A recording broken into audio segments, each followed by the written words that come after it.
नमस्कार दोस्तों, आप सभी का ईश्वरीय दुनिया यूट्यूब चैनल पर स्वागत है। दोस्तों, आज हम बात करेंगे श्री कृष्ण की मृत्यु कैसे हुई थी। भगवान विष्णु के 10 अवतारों में से एक अवतार है भगवान श्री कृष्ण अवतार। माना जाता है कि भगवान श्री कृष्ण भगवान विष्णु के पूर्ण अवतार थे और उन्होंने धरती पर अधर्म का नाश करने के लिए जन्म लिया था। क्या आप जानते हैं कि भगवान श्री कृष्ण की मृत्यु कैसे हुई थी? किसने भगवान का अंतिम संस्कार किया था? और अंतिम संस्कार में भगवान का ऐसा कौन सा अंग था जो कि जला नहीं था और वह आज भी धरती पर है? भगवान श्री कृष्ण जिन्होंने बिना हथियार उठाए महाभारत युद्ध के परिणाम को पांडवों के पाले में कर दिया था, जिन्होंने कुरुक्षेत्र भूमि में अर्जुन को भगवद गीता का उपदेश दिया, कलयुग में जिसे पढ़ने मात्र से मनुष्य का उद्धार संभव है। महाभारत युद्ध में राजा धृतराष्ट्र और गांधारी के दुर्योधन समेत 100 पुत्र लड़ते लड़ते मर गए थे और कौरव वंश का नाश हो गया था। युद्ध की समाप्ति के बाद गांधारी अपने 100 पुत्रों के शवों को देखकर विलाप करने लगी थी। तभी भगवान श्री कृष्ण उस दुख के समय में गांधारी के समक्ष आए। गांधारी श्री कृष्ण को देख बहुत क्रोधित हो उठी और बोली, मेरे पुत्रों की मृत्यु का कारण तुम ही हो। अगर तुम चाहते तो यह युद्ध टल सकता था, किंतु तुमने ऐसा नहीं किया। तुम्हारे इस कर्म को मैं कभी माफ नहीं करूंगी। और गांधारी ने श्री कृष्ण को श्राप दिया कि अगर मैंने भगवान विष्णु की मन से आराधना की है और अपना पत्नी धर्म पूर्ण रूप से निभाया है, तो जैसे मेरे वंश का आपस में लड़कर नाश हुआ है, उसी प्रकार तुम्हारे वंश का नाश आपस में लड़ते लड़ते होगा और द्वारका नगरी तुम्हारे सामने समुद्र में डूब जाएगी। भगवान श्री कृष्ण जानते थी कि उनका अपने परम धाम जाने का समय बहुत नजदीक है और वह गांधारी को प्रणाम कर द्वारका आ गए। गांधारी भगवान नारायण की भक्त थी, तो अपने भक्त के मुख से निकले हुए श्राप को पूर्ण करने के भगवान श्री कृष्ण ने यदुवंशियों की मति खराब कर दी। महाभारत युद्ध के 36 वर्ष बाद विश्वामित्र, असित, दुर्वासा, भृगु, नारद इत्यादि बड़े बड़े ऋषि द्वारिका के पास पिंडारक क्षेत्र में निवास करने लगे थे। एक दिन कुछ उद्दंड यदुवंशी कुमार खेल खेल में उनके पास गए। सांब को गर्भवती स्त्री रूप में सजाकर ले गए और कहने लगे, हे ऋषिगण, आप सभी का ज्ञान अमोघ अबाध है। इसे पुत्र प्राप्ति की बहुत लालसा है। कृपया आप बताने का कष्ट करें कि इसकी गर्भ में पुत्र है या कन्या। ऋषिगण महाज्ञानी थे और उन बालकों की मंशा जान क्रोधित होकर बोले, हे मूर्खों, तुम्हारे द्वारा किया गया ये कर्म माफ करने योग्य नहीं है। सांब को जो तुम बनावटी गर्भवती स्त्री बनाकर लाए हो, अब इसकी गर्भ से ऐसा मुसल पैदा होगा जो तुम्हारे संपूर्ण कुल का नाश करेगा। मुनियों का श्राप सुन यदुवंशी कुमार डर गए और जैसे ही उन्होंने सांब का पेट खोल के देखा, उसमें सच में लोहे की मुसल थी।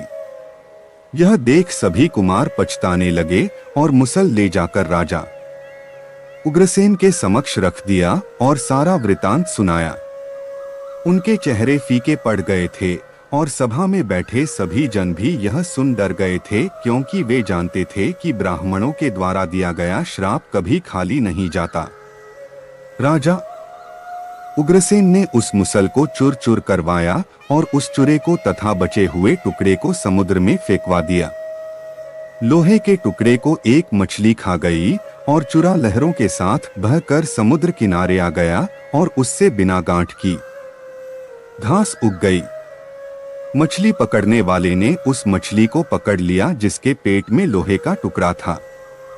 जरा नमक व्याध को जब वो लोहे का टुकड़ा मिला, उसने उसे अपने तीर के आगे लगा दिया। भगवान श्री कृष्ण ने यदुवंशियों के नाश करने हेतु उनकी बुद्धि हर ली और उन्होंने मैरेयक नामक मदिरा का सेवन कर लिया, जिससे उनकी बुद्धि भ्रष्ट हो गई और ये सब आपस में ही लड़ने लगे। लड़ाई ने कब युद्ध का रूप ले लिया पता ही नहीं चला। यदुवंशी एक दूसरे को मारने लगे और जब बाण समाप्त हो गए, धनुष और सभी अस्त्र शस्त्र टूट गए तो उन्होंने एरका नामक घास को उखाड़ना शुरू कर दिया। यह वही घास थी जो ऋषियों के श्राप से उत्पन्न हुए मुसल के चूर्ण से पैदा हुई थी। यदुवंशियों के हाथ में आते ही वो वज्र के समान कठोर मुदगरों के रूप में आ गया। यदुवंशियों ने उसी घास से एक दूसरे का संहार कर दिया। बलराम जी ने भी समुद्र तट पर परमात्म चिंतन करते हुए अपने मनुष्य शरीर का परित्याग कर दिया।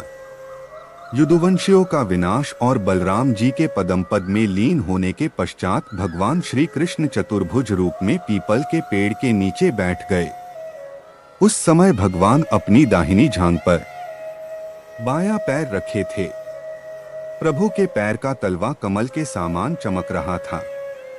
जरा नामक बहेलिये ने उस चमक को हिरण की आंख समझकर अपना बाण निकाला। यह वही बाण था जिसके आगे मुसल का बचा हुआ टुकड़ा लगा था। जरा ने बाण चला दिया और वो भगवान श्री कृष्ण के पैर में जा लगा। जब जरा ने देखा कि उसका तीर तो चतुर्भुजी भगवान श्री कृष्ण के पैर में लगा है, तो वो विलाप करने लगा और भगवान को बोला, हे प्रभु, मैं बहुत बड़ा पापी हूँ। मैं निरपराध हिरणों को मारने वाला दुष्ट हूँ। कृपया आप मुझे अभी अपने हाथों से मार डालिए ताकि मैं कभी किसी की जान न ले पाऊं। यह कह वो बहुत रोने लगा। भगवान श्री कृष्ण जरा से बोले, हे जरा, तुम तनिक भी वियोग मत करो, इसमें तुम्हारा कोई दोष नहीं है, ये तो नीति थी। त्रेता युग में तुम बाली थे और मैं राम अवतार लिए हुआ था। मैंने तुम्हें धोखे से बाण मारा था, इसलिए इस जन्म में तुम्हारा बाण मुझे धोखे से लगा। प्रभु ये कहकर अपने लोक को प्रस्थान कर गए और श्री कृष्ण के प्रस्थान करते ही समुद्र ने द्वारिका को पूर्णतः डूबा दिया। दोस्तों, कुछ कथाएं ऐसी भी है जिनके अनुसार श्री कृष्ण का अंतिम संस्कार पांडवों के द्वारा किया गया। हालांकि भागवत महापुराण के अनुसार ऐसी कोई कथा नहीं है। उन लौकिक कथाओं के अनुसार जब पांडवों के द्वारा श्री कृष्ण का अंतिम संस्कार हुआ था, तब उनका सारा शरीर जल गया था, पर उनका हृदय नहीं जला था। तब पांडवों ने उनका हृदय को जल में प्रवाहित कर दिया था। बाद में भगवान का हृदय राजा इंद्रियम को मिला। राजा इंद्रियम भगवान जगन्नाथ के परम भक्त थे, इसलिए उन्होंने वो हृदय भगवान जगन्नाथ की मूर्ति में स्थापित कर दिया। दोस्तों, वीडियो अच्छा लगा हो तो वीडियो को लाइक जरूर करें। ऐसे ही रोचक वीडियोस के लिए चैनल को सब्सक्राइब करना ना भूलें। जय श्री कृष्णा।